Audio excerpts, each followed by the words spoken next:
Everyone. Literary ലെൻസിന്റെ 41ാമത്തെ എപ്പിസോഡിലേക്ക് ഏവർക്കും സ്വാഗതം. ഇന്ന് നമ്മളുമായി വായനാനുഭവം പങ്കുവയ്ക്കാൻ എത്തിയിട്ടുള്ളത് നമ്മുടെ തന്നെ 1ാം വർഷ സോഷ്യൽ സയൻസ് വിദ്യാർത്ഥിനിയായിട്ടുള്ള പ്രവീണയാണ്. പ്രശസ്തനായിട്ടുള്ള എഴുത്തുകാരൻ MT വാസുദേവൻ നായരുടെ കുട്ടിയെടത്തി എന്ന കഥയാണ് പ്രവീണ നമുക്കായി പരിചയപ്പെടുത്തുന്നത്. പ്രവീണയെ ഏറെ സ്നേഹത്തോടെ സ്വാഗതം ചെയ്യുന്നു.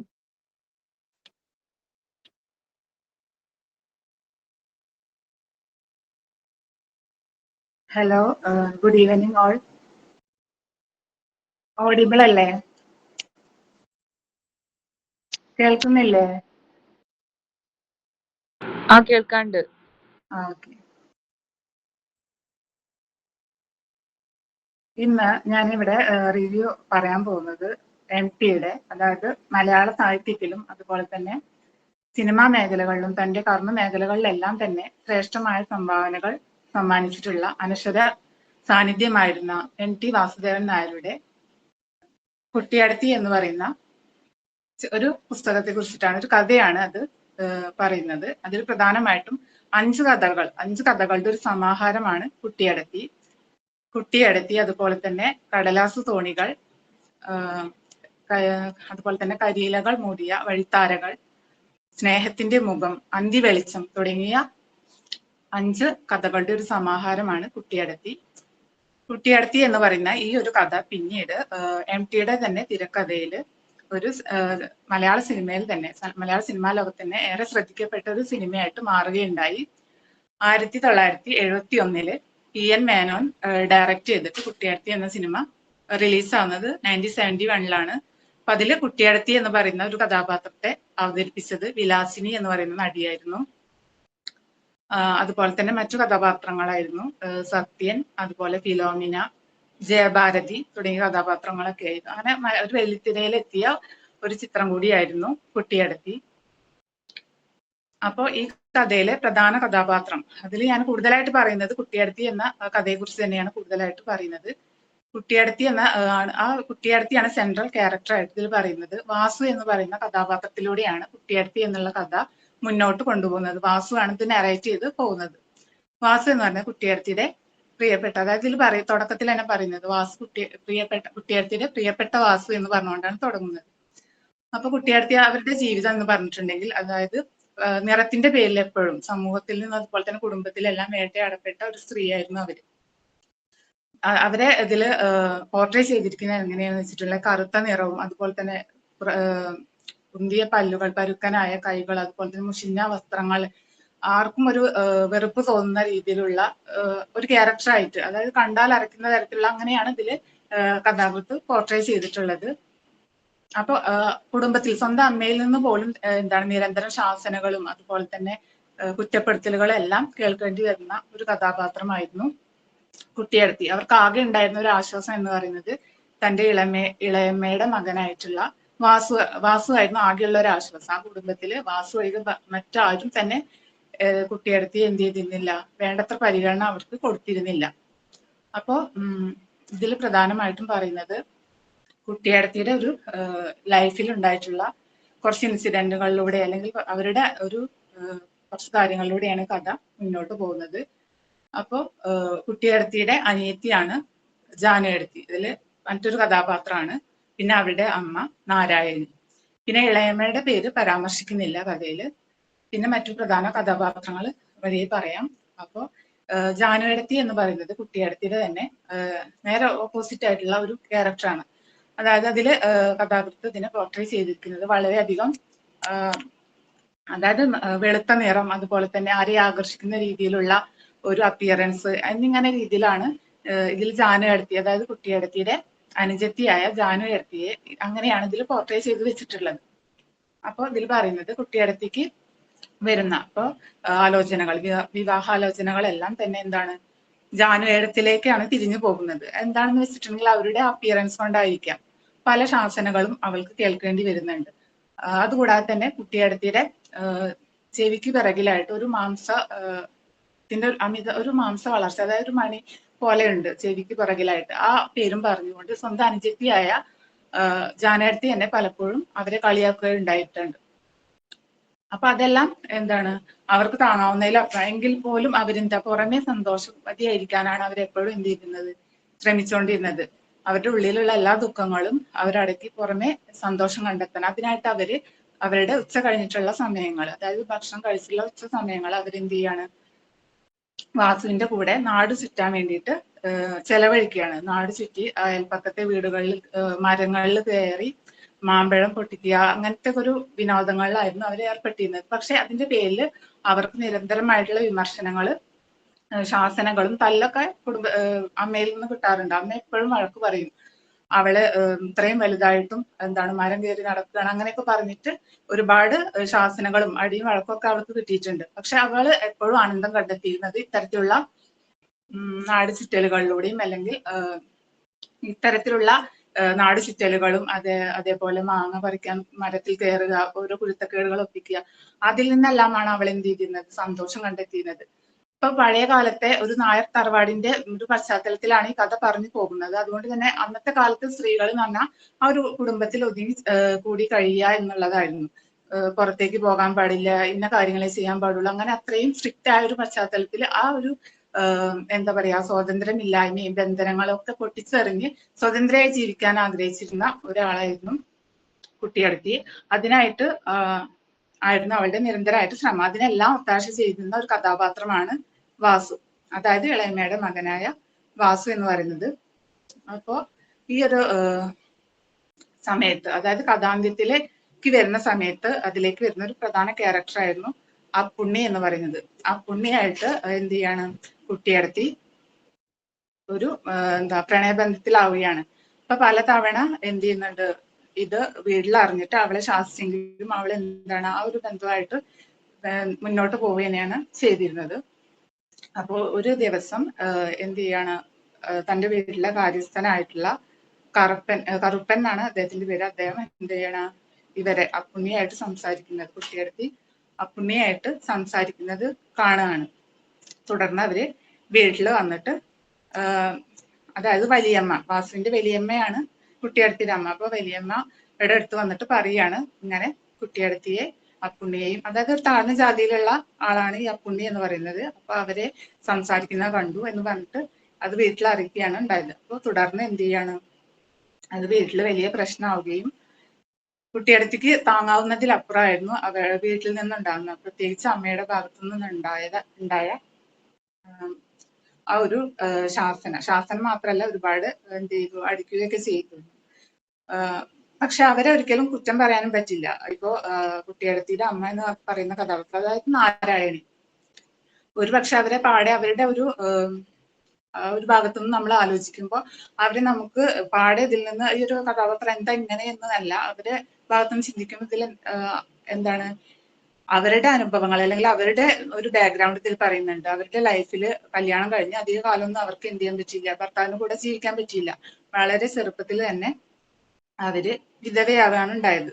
ആ ഒരു സമയത്ത് കുട്ടിയടത്തിക്ക് 3 വയസ്സും അനുജത്തിയായിട്ടുള്ള ജാനയടത്തിക്ക് വയസ്സ് പോലും തികഞ്ഞിട്ടില്ല. അത്രയും സുഖ സൗകര്യങ്ങളോട് കൂടി ജീവിച്ചു വന്ന ഒരു സ്ത്രീ ആയിരുന്നു അവര്. അപ്പോ പെട്ടെന്ന് ഭർത്താവ് ഇല്ലാതായി വന്ന് ഒരു സമൂഹത്തിൽ ജീവിക്കുമ്പോൾ എത്രത്തോളം ബുദ്ധിമുട്ടുകൾ ഉണ്ട് അതൊക്കെ അവർ അനുഭവിച്ചിട്ടുണ്ട്. അവരെ ആ തറവാട്ടിൽ നിന്ന് ഭർത്താവിന്റെ അനന്തരവെ ഇറക്കി വിടുകയൊക്കെ ഉണ്ടായിട്ടുണ്ട്. തുടർന്ന് 2 മക്കളെയും കൊണ്ട് അവർ അവരുടെ വീട്ടിലേക്ക് വരികയാണ്. അപ്പൊ അങ്ങനത്തെ ഒരു സാഹചര്യത്തില് അവർക്ക് വേവലാതികൾ ഉണ്ടാവും മക്കളെ പറ്റിയിട്ട്. കാരണം കുട്ടിയടത്തി ഇങ്ങനത്തെ ഒരു ക്യാരക്ടറാണ്. അവള് പുറമെ എന്താണ് ഒരു സാധാരണ ഒരു അച്ചടക്കമില്ലാത്തവൾ എന്ന് തന്നെയാണ് ഇതിൽ പറയുന്നത്. അച്ചടക്കമില്ലാതെ എന്താണ് എപ്പോഴും ഇങ്ങനെ സദാസമയം കറങ്ങി നടക്കുക, മരത്തിൽ കയറുക, അങ്ങനത്തെ ഒക്കെ ഒരു അങ്ങനത്തെ ഒരു ജീവിത രീതി മുന്നോട്ട് പോകുന്ന ഒരു സ്ത്രീയാണ്. എന്ന് വെച്ചാൽ അവൾ എല്ലാ ബന്ധനങ്ങളും അല്ലെങ്കിൽ അവൾക്ക് സ്വതന്ത്രമായി ജീവിക്കണം, അല്ലെങ്കിൽ ഇത്തരത്തിലുള്ള ബന്ധനങ്ങളും കെട്ടുപാടുകളും ഒക്കെ ഭേദിച്ചുകൊണ്ട് സ്വതന്ത്രമായിട്ട് തന്നെ എന്ത് ചെയ്യാം, ജീവിച്ച് സന്തോഷം കണ്ടെത്താനാണ് കുട്ടിയടത്തി ആഗ്രഹിച്ചത്. പക്ഷെ അത് അക്സെപ്റ്റ് ചെയ്യാൻ അവളുടെ അമ്മയ്ക്ക്, അതായത് നാരായണി എന്ന് പറയുന്ന കുറച്ച് ആ ഒരു കഥാപാത്രത്തിന് എന്ത് ചെയ്യാം, അത് ഉൾക്കൊള്ളാൻ പറ്റുന്നില്ല. സ്വന്തം മകളുടെ ഭാവി എങ്ങനെ ആയിരിക്കും, അവളെ വിവാഹം കഴിച്ചയക്കാൻ പറ്റും, അങ്ങനത്തെ ഒരു വേവലാതികളും എന്ത് ചെയ്യുന്നുണ്ട് കഥയിൽ പറഞ്ഞു വെക്കുന്നുണ്ട്. അപ്പൊ നമുക്ക് അവരുടെ നാരായണിയുടെ ഭാഗത്തു നിന്ന് ചിന്തിക്കുമ്പോൾ സ്വന്തം മകളുടെ ഭാവിയെ പറ്റിയുള്ള വേവലാതികൾ നമുക്ക് പാടെ അവഗണിച്ച് കളയാൻ പറ്റില്ല. അവരുടെ ഭാഗത്തും ചെറിയ ന്യായമുണ്ട് എന്ന് വേണമെങ്കിൽ നമുക്ക് പറയാം. പക്ഷെ ഇവരുടെ ഈ ശാസനകളും അതുപോലെ തന്നെ വിമർശനങ്ങളും അവളെ സംബന്ധിച്ച് അത് അവൾക്ക് താങ്ങാവുന്നതിലും അപ്പുറമായിരുന്നു. അവൾ കുറെ പ്രാവശ്യം പറയുന്നുണ്ട്, പ്രാവശ്യം അടിക്കുമ്പോഴും ശാസിക്കുമ്പോഴും എല്ലാം പറയുന്നുണ്ട്, ഞാൻ ആത്മഹത്യ ചെയ്യുന്ന അവൾ പറയുന്നുണ്ടെങ്കിലും നമ്മൾ ഒരിക്കലും പ്രതീക്ഷിക്കുന്നില്ല. ഒടുവിൽ അവള് ജീവിതം തന്നെ വേണ്ട എന്ന് വെക്കും എന്ന് നമുക്ക് തോന്നില്ല. അത് ശരിക്കും അത് വായിക്കുമ്പോൾ ഒരു അപ്രതീക്ഷിതമായി തോന്നി. കാരണം അതുവരെ അത്രയും ബോൾഡായിട്ട് ഇടയ്ക്ക് പല ഭാവങ്ങളിലൂടെ കുട്ടിയെടുത്തി എന്ന കഥാപാത്രം കടന്നു പോകുന്നുണ്ട്, സുഖദുഃഖ ഭാവങ്ങളിലൂടെ. അതെല്ലാവരും പ്രകടിപ്പിച്ചിരുന്നത് ഇളമയുടെ മകനായിട്ടുള്ള വാസുവിനോടായിരുന്നു പ്രധാനമായിട്ടും അവർ പ്രകടിപ്പിച്ചിരുന്നത്. കാരണം ആ കുടുംബത്തിൽ അവളെ മനസ്സിലാക്കിയിരുന്നതും അവളെ സ്നേഹിച്ചിരുന്ന ഒരേ ഒരാള് തന്റെ ഇളയമ്മയുടെ മകനായിട്ടുള്ള വാസുവായിരുന്നു. അതുകൊണ്ട് തന്നെ അവളുടെ എല്ലാ ഭാവങ്ങളും, സുഖവും സന്തോഷവും എല്ലാ ഭാവങ്ങളും അവള് ഷെയർ ചെയ്തിരുന്നത് വാസുവിനോടായിരുന്നു. അതുകൊണ്ട് തന്നെ വാസുവിന് ഇതെല്ലാം, അതായത് ഇവളെ ശാസിക്കുന്നതും വലിയമ്മയും അതുപോലെ തന്നെ തന്റെ അമ്മയും അനുജത്തിയും ആ ജാനയെടുത്തി, അതായത് ഇവളുടെ അനുജത്തി, എല്ലാവരും ശാസിക്കുന്ന പരീക്ഷിക്കുന്ന അവന് ഒരു ഒരു നിസ്സഹായാവസ്ഥയോടെ നോക്കി നിൽക്കാൻ മാത്രമാണ് വാസുവിന് കഴിഞ്ഞുള്ളൂ. കാരണം അത് ചെറിയ കുട്ടിയാണ്. അപ്പോ അതങ്ങനെ ഒരു നിസ്സഹായമായ അവസ്ഥയോടെ നോക്കി നിൽക്കാൻ മാത്രമേ അവന് കഴിഞ്ഞിരുന്നുള്ളൂ. പക്ഷെ അവൾക്ക് കാരണം കുറെ അനുഭവങ്ങൾ, അല്ലെങ്കിൽ സമൂഹത്തിൽ നിന്നും ആയിക്കോട്ടെ അവളുടെ കുടുംബത്തിൽ നിന്ന് പോലും താങ്ങാവുന്നതിൽ അപ്പുറമായപ്പോഴാണ് അവൾ എന്ത് ചെയ്യുന്നത്, ആത്മഹത്യയിലേക്ക് തിരിയുന്നത്. നമ്മളൊട്ടും പ്രതീക്ഷിക്കുന്നില്ല. കഥയുടെ അവസാനത്തില് കുട്ടിയെടുത്തി ആത്മഹത്യ ചെയ്യുമെന്ന് നമുക്കൊരിക്കലും തോന്നില്ല. കാരണം കഥ വായിക്കുമ്പോൾ ഇത് ഇടയ്ക്കിടയ്ക്ക് പറഞ്ഞു പോകുന്നുണ്ട്, ഞാൻ അമ്മ അടിക്കുമ്പോൾ ഞാൻ ആത്മഹത്യ ചെയ്യും എന്നങ്ങനെ പറയുന്നുണ്ടെങ്കിൽ പോലും ലാസ്റ്റ് അവസാന നിമിഷത്തിൽ ആത്മഹത്യ ചെയ്യാണ് കുട്ടിയെടുത്തി എന്നുള്ള ക്യാരക്ടർ. ഇതിൽ പറയുന്ന ഇതിന്റെ സമകാലിക പ്രസക്തി എന്താണെന്ന് വെച്ചിട്ടുണ്ടെങ്കിൽ ഇന്നും ഉണ്ട് ഇത്തരത്തിലുള്ള നിറത്തിന്റെ പേരിൽ സമൂഹം വേട്ടയാടുന്ന സ്ത്രീകൾ. നമുക്ക് അറിയില്ലെങ്കിലും ഉണ്ടാവും. ഈ റീസെന്റ് ആയിട്ട് ഒരുപാട് സംഭവങ്ങൾ അങ്ങനെ ഉണ്ടായിട്ടുണ്ട്. ഒരാളുടെ നിറത്തിന്റെ പേരിൽ അങ്ങനെ ഡിസ്ക്രിമിനേഷൻ കാണിക്കുന്നതും ഒക്കെ. പക്ഷെ പൊതുവെ പലർക്കും അത് പറയാൻ മടിയാണ്, സമൂഹത്തില് തുറന്നു പറയാനൊക്കെ മടിയായിരിക്കും. പക്ഷെ ഇന്നും ഉണ്ട് സമൂഹത്തിൽ അത്തരത്തിലുള്ള കഥാപാത്രങ്ങളല്ല, അങ്ങനെ യാതനകൾ സമൂഹത്തിൽ നിന്ന് അല്ലെങ്കിൽ ഫാമിലിയിൽ നിന്നൊക്കെ ഇത്തരത്തിലുള്ള ഡിസ്ക്രിമിനേഷൻസ് അനുഭവിക്കുന്നവര് ഉണ്ട് എന്ന് തന്നെ നമുക്ക് പറയാം. അതുകൂടാതെ ഇതിൽ പറഞ്ഞു പോകുന്നൊരു കാര്യമുണ്ട്. ഞാൻ പറഞ്ഞല്ലോ, കുട്ടിയടുത്തേക്ക് അവരുടെ ഫിസിക്കൽ അപ്പിയറൻസ് ആണ് തുടക്കത്തിൽ തന്നെ പറഞ്ഞു പോകുന്നത്. അവരെങ്ങനെയാണ്, അവരുടെ രൂപം, അതൊക്കെയാണ് അതിൽ പരാമർശിക്കുന്നത് പ്രധാനമായിട്ടും. അതുകൂടാതെ തന്നെ അവർക്ക് തന്നെ തോന്നുകയാണ്, നിങ്ങളുടെ വാസു എന്ന് പറയുന്ന കഥാപാത്രത്തോട് ചോദിക്കുന്നുണ്ട്, കുട്ടിയടുത്തിയെ കാണാൻ ചന്തമില്ല അല്ലെ എന്നിങ്ങനെ ചോദിക്കുന്നുണ്ട്. കുട്ടിയടുത്തിയുടെ ഈ ചെവിയുടെ പിന്നിലുള്ള ഒരു മാംസ കഷ്ണം പോലെ ഒരു മണിയുണ്ട്. അപ്പൊ ഇത് കട്ട് ചെയ്ത് കളഞ്ഞിട്ടുണ്ടെങ്കിൽ കുട്ടിയടുത്തിയെ കാണാൻ ഭംഗി ഉണ്ടാകുമോ എന്ന് ഒരു നിഷ്കളങ്കമായി കുട്ടിയടുത്തി ആരോട് ചോദിക്കുകയാണ്, വാസുവിനോട് ചോദിക്കുകയാണ്. തുടർന്ന് എല്ലാവരും ഉറങ്ങുന്ന സമയത്ത്, ഉച്ചയൂണ് കഴിഞ്ഞ് ഉറങ്ങുന്ന സമയത്ത് കുട്ടിയടുത്തി വാസുവിനോട് പറയാണ്, നീ പോയിട്ട് കരിക്കത്തി എടുത്തുകൊണ്ടുവാ എന്ന് പറഞ്ഞിട്ട് വാസു എന്ത് ചെയ്യും, കരിക്കത്തി കൊണ്ടുവന്ന് കൊടുക്കും. തുടർന്ന് അവര് തന്നെ സ്വയം എന്ത് ചെയ്യണം, അത് മുറിച്ചു മാറ്റാൻ വേണ്ടി ശ്രമം നടത്തുകയാണ്. പക്ഷെ ആ ശ്രമം വിഫലമാവുകയാണ് ഉണ്ടായത്. പെട്ടെന്ന് തന്നെ വാസു ബ്ലഡ്, അതായത് ഇത് കട്ട് ചെയ്തപ്പോൾ ബ്ലഡ് ഒക്കെ വന്നതോട് കൂടിയിട്ട് വാസു നിലവിളിച്ചതോട് കൂടിയിട്ട് കുട്ടിയടുത്തിയുടെ അമ്മയും അതുപോലെ തന്നെ ഇളയമ്മ എല്ലാവരും ഓടി വന്നിട്ട് കുട്ടിയടുത്തി വീണ്ടും അവിടെ ശാസിക്കുകയാണ് ചെയ്ത്, അവളെ അടിക്കുകയും ഒക്കെ ചെയ്തു. പക്ഷെ അതൊക്കെ എന്താ അവൾ കാണിക്കുക, അവൾക്ക് ഒരു അപകർഷതാബോധം അവൾക്കും ഉണ്ടായിരുന്നു. കാരണം ഇത്തരത്തിലൊക്കെ സ്വന്തം എന്ന് കരുതുന്ന അനുജത്തി, അമ്മ, അവരിൽ നിന്നൊക്കെ ഇത്രയും പീഡനങ്ങളും പരിഹാസങ്ങളും ഒക്കെ ഉണ്ടാവുമ്പോൾ ആർക്കായാലും, നമ്മൾക്കായാലും അങ്ങനെയൊക്കെ തോന്നിപ്പോകും. പക്ഷെ പ്രത്യേകിച്ച് അന്നത്തെ ഒരു കാലത്ത് സ്ത്രീകൾക്ക്, ഒരു നായർ തറവാടിന്റെ ഒരു ഗ്രാമീണ പശ്ചാത്തലത്തിലാണ് ഈ കഥ പറഞ്ഞു പോകുന്നത്. അപ്പൊ അന്നത്തെ കാലത്ത് സമൂഹത്തിൽ സ്ത്രീകൾ എപ്പോഴും കുടുംബത്തിനുള്ളിൽ തന്നെ തളച്ചിടപ്പെട്ട ഒരു കാലഘട്ടമായിരുന്നു. അപ്പൊ ആ സമയത്ത് അതിൽ നിന്നെല്ലാം ആ ഒരു സമൂഹത്തിന്റെയും കുടുംബത്തിന്റെയും ഒക്കെ ആ ഒരു ബന്ധനങ്ങളിൽ നിന്നും സ്വാതന്ത്ര്യം ഇല്ലായ്മയിൽ നിന്നെല്ലാം ആ ഒരു ബന്ധനത്തിന്റെ ചരടുകളെല്ലാം ഭേദിച്ച് പുറമെ താൽക്കാലികമായെങ്കിലും സ്വാതന്ത്ര്യം കണ്ടെത്താൻ വേണ്ടിയിട്ട് ശ്രമിച്ച കുട്ടിയടുത്തി ജീവിതത്തിൽ പലതവണ ബോൾഡായിട്ട് എല്ലാ കാര്യങ്ങളും ഫേസ് ചെയ്യാൻ തയ്യാറായി വന്നെങ്കിൽ പോലും ലാസ്റ്റ് കഥയുടെ അവസാന ഭാഗങ്ങളിൽ പ്രേക്ഷകരെ അല്ലെങ്കിൽ അത് വായിക്കുന്ന ആളുകളെ ഒരു കണ്ണീരിൽ ആഴ്ത്താൻ വേണ്ടിയിട്ട് കഥയ്ക്ക് കഴിഞ്ഞിട്ടുണ്ട്. അവൾക്ക് കാരണം സഹിക്കാവുന്നതിലപ്പുറം അവൾ സഹിച്ചത് കൊണ്ടാണ്, ഇനി താങ്ങാൻ പറ്റില്ല എന്ന് തോന്നിയപ്പോഴാണ് അവൾ എന്ത് ചെയ്തത്, ആത്മഹത്യയിലേക്ക് തിരിയുന്നത്. അപ്പോൾ എത്രയൊക്കെയാണ് ആ കഥ ഇതിൽ പറയുന്നത്, പറഞ്ഞു വെക്കുന്നത് വാസു എന്ന കഥാപാത്രം മാറിയിട്ട് പറയുന്നത് എം ടി തന്നെയാണ്. എം ടിയുടെ ഒരു ആത്മകഥാംശം കൂടിയാണ് കുട്ടിയടുത്ത്. ഇതിൽ വാസു എന്ന് പറഞ്ഞിട്ട് വാസു ആണ് ഇത് നറേറ്റ് ചെയ്യുന്നത്. വാസു എന്ന് പറയുന്നത് എം ടി വാസുദേവൻ നായർ തന്നെയാണ്. അദ്ദേഹത്തിന്റെ ഒരു ആത്മകഥ തന്നെയാണ്. ഒരു ആത്മകഥാ അംശം എന്ന് വേണമെങ്കിൽ കുട്ടിയടുത്തേ പറയാം. അത് ഏറെ ശ്രദ്ധിക്കപ്പെട്ട അല്ലെങ്കിൽ ചർച്ച ചെയ്യപ്പെട്ട ഒരു ബുക്കായിരുന്നു. ഇത് പിന്നീട് ചലച്ചിത്രമായിട്ട് വേറെ ശ്രദ്ധ നേടിയിട്ടുണ്ട്. 1971 റിലീസ് ചെയ്തത്. പ്രധാന കഥാപാത്രങ്ങൾ ഞാൻ നേരത്തെ പറഞ്ഞല്ലോ, ജയഭാരതി, അതുപോലെ തന്നെ വിലാസിനി. വിലാസിനിയാണ് കുട്ടിയടുത്തി എന്ന് പറഞ്ഞ കഥാപാത്രമായിട്ട് മുന്നോട്ട് വന്നത്. പിന്നെ ഞാൻ പറഞ്ഞു കുട്ടിയടുത്തി എന്ന 5 കഥകളുടെ ഒരു സമാഹാരമാണ്. അതിൽ ഒന്നാണ് കുട്ടിയടത്തി. പിന്നെ പറഞ്ഞ ബാക്കി കഥകൾ അന്തിവെളിച്ചം, കടലാസ് തോണികൾ, അതുപോലെ തന്നെ കരിയിലകൾ വീണ വഴിത്താരകൾ, അതുപോലെ തന്നെ സ്നേഹത്തിന്റെ മുഖം തുടങ്ങിയ 4 കഥകൾ കൂടിയുണ്ട്. അതും എന്ത് തന്നെയാണ് പറയുന്നത്, കുടുംബ ബന്ധങ്ങളുടെ ഒരു തീവ്രത വരച്ചു കാട്ടുന്ന കഥകൾ തന്നെയാണ് അതും. അത് കൂടുതലായിട്ട് ഡീറ്റെയിൽ ആയിട്ട് പറഞ്ഞില്ല. അതിൽ ഏറ്റവും എന്നെ അല്ലെങ്കിൽ എനിക്ക് ഏറ്റവും കൂടുതൽ ആകർഷകമായി തോന്നിയ ഒരു കഥ, അല്ലെങ്കിൽ അത് വായിച്ചപ്പോൾ ഒരു നൊമ്പരമായി മാറിയത് കുട്ടിയടത്തിയുടെ കഥ തന്നെയാണ്. അതുകൊണ്ട് അതാണ് ഞാനൊന്ന് ഷെയർ ചെയ്തത്. ഇത്രയൊക്കെയാണ് ഈ കഥയിൽ വരുന്നത്. Thank you Praveena. നല്ല പ്രസന്റേഷൻ ആയിരുന്നു. പറഞ്ഞതുപോലെ ഇപ്പോഴും നമ്മുടെ സമൂഹത്തിൽ നിറത്തിന്റെയും വർണ്ണത്തിന്റെയും ഒക്കെ പേരിൽ ഒരുപാട് അവഗണനയും അങ്ങനെയുള്ള സാഹചര്യങ്ങളും സന്ദർഭങ്ങളും നമ്മൾ കാണുന്നുണ്ടല്ലേ. അപ്പൊ ഇന്നും സമൂഹത്തിന്റെ സൗന്ദര്യ സങ്കല്പം എന്ന് പറഞ്ഞിട്ടുണ്ടെങ്കിൽ വിചിത്രമാണ്.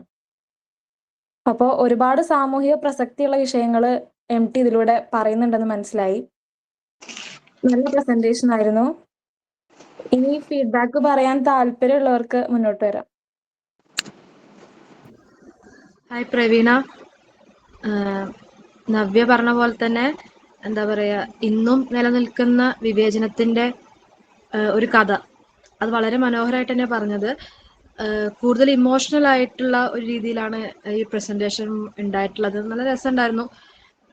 ഓരോ കാര്യങ്ങൾ പറയുമ്പോഴും അത് എങ്ങനെ ആ ഒരു കഥ എന്നതിലുപരി അത് ഓരോരുത്തരും ജീവിതങ്ങൾ എങ്ങനെയൊക്കെ ഉണ്ട്, അല്ലെങ്കിൽ ഇന്നും അതെങ്ങനെ നിലനിൽക്കുന്നു എന്നൊക്കെ പറഞ്ഞത് നന്നായിട്ടുണ്ടായിരുന്നു. വളരെ നല്ല പ്രസന്റേഷൻ ആയിരുന്നു.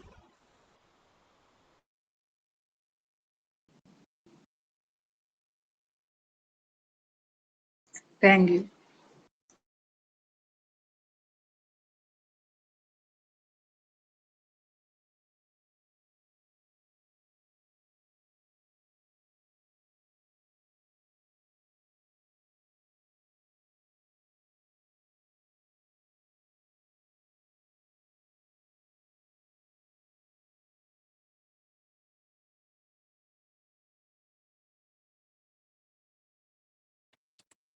ഇനി ഫീഡ്ബാക്ക് ആരെങ്കിലും പറയുന്നുണ്ടോ?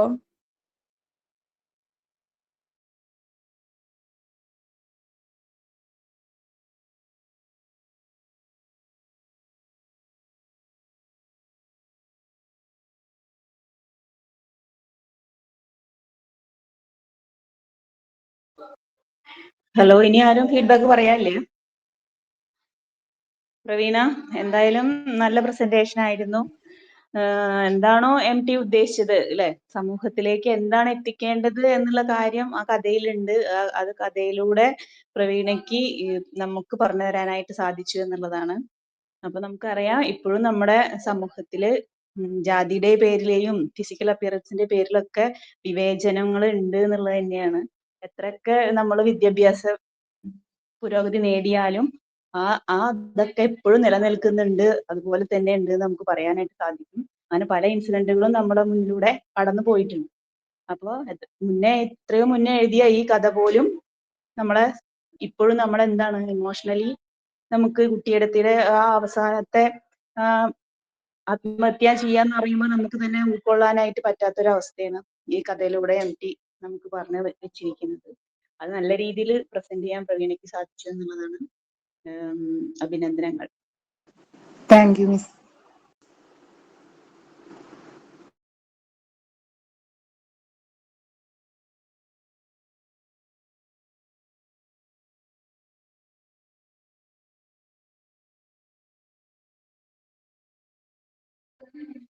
ഓക്കെ, എന്നാ വൈൻഡപ്പ് ചെയ്യാം അല്ലേ?